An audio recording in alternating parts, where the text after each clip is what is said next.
তো ডাক্তার যে ওষুধটা সাজেস্ট করেছিলেন দাঁতে লাগার জন্য, যেহেতু ওর ঠোঁটে মানে ব্যথা তো থাকেই, বাচ্চাদের সাথে সাথে বুঝতে পারে না ওরা, নেক্সট দিন ব্যথাটা বোঝা যায়। তো আর্নিকা মন্টানা 30 এই ওষুধটা নাকি 50 বছর অবধি রাখা যাবে, কোনো এক্সপায়ারি ডেট নেই। এটা হোমিওপ্যাথিক একটা ওষুধ, যেটা বাচ্চাদের কোনো ব্যথা লাগলে দেওয়া যেতে পারে, তবে তবুও তোমরা ডক্টরের সাথে একবার কনসাল্ট করে নিও। এই ওষুধটা আমার মনে হয় বাড়িতে সবসময় রাখা উচিত, কারণ রাত বেরাত যখনই বাচ্চাদের কোনো একটা, ছোট বাচ্চা যাদের বাড়িতে বেবি আছে তাদের দুর্ঘটনা ঘটতেই পারে, কারণ বাচ্চারা তো ছোট, সুস্থভাবে এক জায়গায় থাকবে না, এটাই খুব স্বাভাবিক ব্যাপার।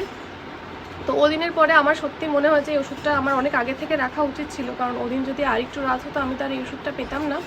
আর মেয়ের ব্যথাতে ও মানে ব্রেস্ট ফিডও করতে পারছিল না, এতটাই ওর ঠোঁটে ব্যথা করছিল, কারণ দাঁতে লেগেছে, ব্লিডিংও হয়েছে। আর এই পরিস্থিতিতে মানে একটা মা বা ফ্যামিলির সবাই আর কি, অনেকে সবাই আতঙ্কিত হয়ে যায় বাচ্চার কোনো কিছু হলে। তো তোমরা সবাই কিন্তু এই ওষুধটা কাছে রাখতে পারো যাদের বাড়িতে ছোট বেবি।